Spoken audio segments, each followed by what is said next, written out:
Welcome to our deep dive today. We'll be looking closely at Sorry I'm Late, I Didn't Want to Come.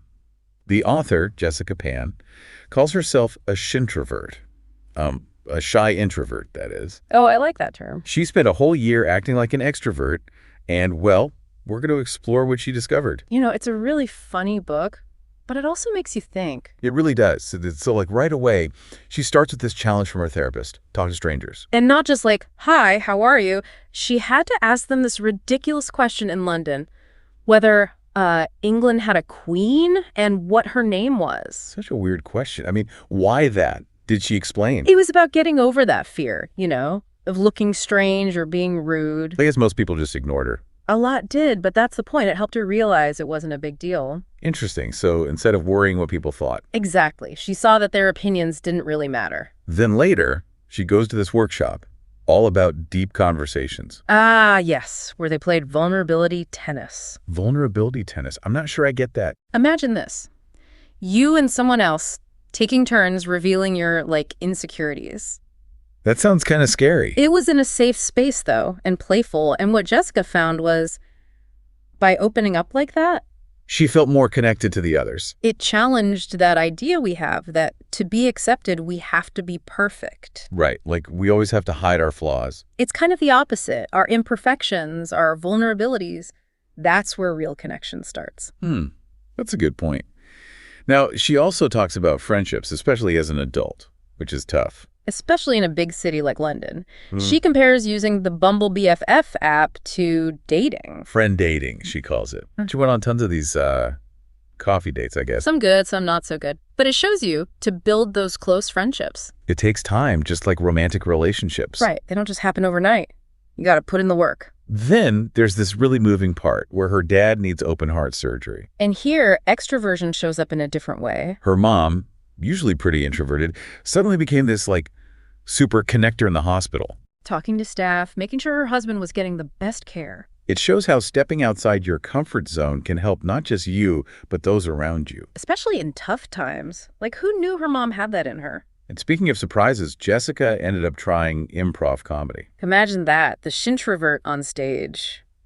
But improv, for introverts, can be amazing. It teaches you to think fast, to let go of being perfect. And she talks about the sense of freedom she felt doing it. It wasn't about becoming a pro, more about exploring what she was capable of. Right. Pushing those limits we set for ourselves. Who knows what we might find if we try? It's like she uncovered this whole side of herself she didn't know was there. And then she does the most introvert terrifying thing ever, stand-up comedy. All that work throughout the year, it all led to this. The spotlight, thinking on her feet, connecting with an audience. Wow, that's a huge step.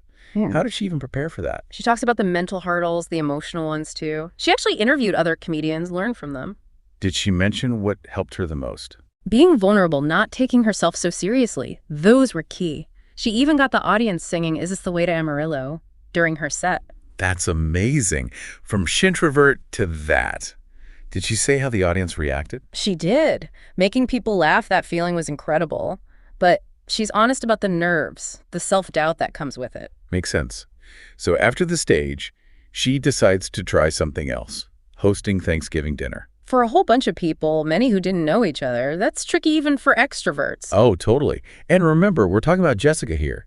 How did she handle that? She got help. Smart move. Followed Nigella Lawson's recipes. Got tips from a friend who's a great host. Good for her. It reminds us we don't have to do everything alone. Exactly. She planned everything out, worried about the turkey, even had activities for everyone. I could just picture the stress. Any funny stories from that night? Oh, yeah. Trying to fit the turkey in the oven, last-minute disasters. It never goes perfectly right. It never does. But she pulled it off, creating this nice atmosphere for everyone. Real growth there. It shows, even if you're an introvert, you can host. It's about finding your own way to do it. She really learned to handle social situations in a way that works for her. Not just enduring them anymore, but shaping them. But did she ever worry? Was she losing herself in all this? I mean, becoming someone she wasn't? Did she answer that? That's the big question at the end of the book. Did she turn into a totally different person? Always the life of the party. I'm dying to know. Did she feel like she had to choose between being an introvert or an extrovert? No, it wasn't about that. She gained skills, more choices. She understood herself better. So it's not a box, this introvert-extrovert thing. It's more like A range. We can choose how we interact, how we show up in the world. But even with all this, I bet she still felt lonely sometimes, right? Especially doing all these things solo. Did she talk about that? She did, about loneliness in general. It's something we all feel, no matter what. Did she figure out a way to deal with it? She realized it was the fear of loneliness that was holding her back. By accepting it, she could actually open up to new experiences, relationships, if we're always trying to avoid discomfort. We miss out on a lot. Exactly. To really face this, she did something wild. Signed up for a trip with Sorpers.me. Sorpers.me. What's that? They send you somewhere. You don't know where till you're at the airport. Whoa. Talk about surrendering control. Where did they send her? Budapest? Wasn't her first choice, but she made the most of it. Exploring, trying new foods, even went to the thermal baths.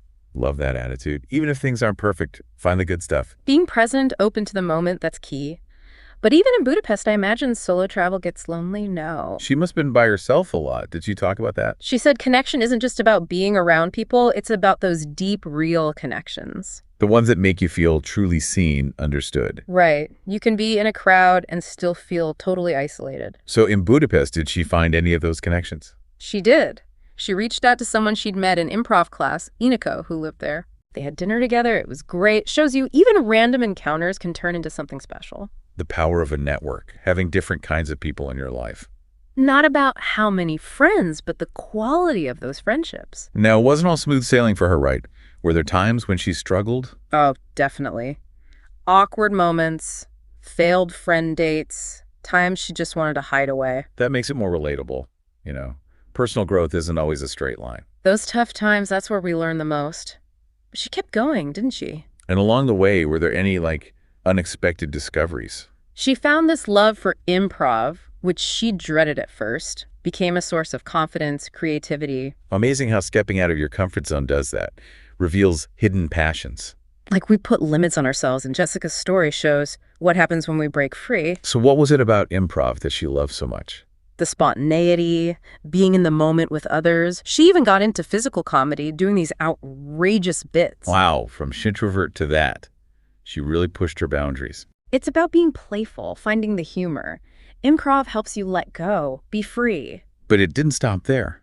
Then came stand-up, the ultimate challenge for someone like her. The culmination of the whole year, putting it all together, connecting with a live audience. Nerve-wracking, for sure. Yeah. What did she say about preparing for it?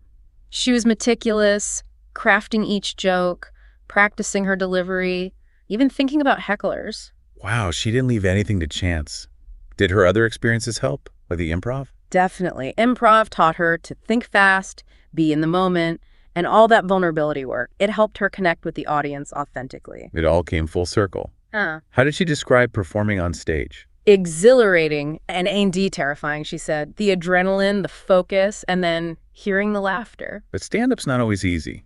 Did you talk about the downsides, like the pressure, the vulnerability? She did, about the ups and downs, the self-doubt that comes with any creative pursuit. It's not all glamorous. It's good to hear that, right? Even those who seem confident, they struggle too. We all do. She talked about this awful open mic night, jokes bombing, wanting to quit. Ouch, I bet that was tough. What did she do? She talked to another comedian, Sarah Barron, who gave her some great advice about perspective and sticking with it.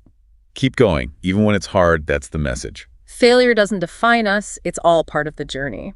To deal with all this, she found this outlet kind of surprising: soccer. Soccer. How did that fit in? Think about it. It's a common language, a way to connect, especially when she felt out of place. Shared interests, even something simple like sports, can open doors. At networking events, it gave her something to talk about instead of feeling awkward. You don't have to be an expert to connect with people. Finding common ground, that's what matters. Right, even if it's just on the surface. But with soccer, did she ever find it, wasn't enough for deeper connection? Like, it only went so far. That's what she realized. The conversations were fun, but stayed pretty surface level. So it's about being aware of what we need from relationships. Some interactions might not fulfill that. Being honest with ourselves and adjusting our approach if we need to. Now, throughout the book, she shares these personal stories, reflections. That make it real, relatable. Is that what stood out to you? It did. It's not just about what she did, but how she felt inside. That journey of growth. Her anxieties about networking, trying to make friends, sharing her work. It's so honest, and that's what resonates. We've all been there in those awkward social situations, wanting to connect, wanting to grow. And then there's the Thanksgiving dinner story, which is hilarious. Right. Did she talk about the challenges specific to being an introvert, hosting that? All those introverted tendencies, they went into overdrive. The planning, the details, wanting to control everything. Classic introvert. How did she cope with the stress? Experts, again. Nigella Lawson's recipes, her host extraordinaire friend. We need to remember that, asking for help, especially with new things. She describes it all. The chaos, kitchen disasters, trying to fit that giant turkey in the oven. Anyone who's hosted a big dinner knows exactly what she's talking about. Things go wrong, you have to improvise. And that's where the fun is, sometimes. But she did it, right? Created a welcoming space for everyone. Did she talk about how she did that with all those strangers? She had icebreakers, seating arrangements, all planned out. Introverts, they're great planners, organizers, can turn that into a fun social event. Might not be the spontaneous ones, but they can make things run smoothly. But even with all that, I bet she still got anxious at times. Did she share any of those moments? She did. There's this part where she looks around and nobody's talking to each other. The introvert's nightmare.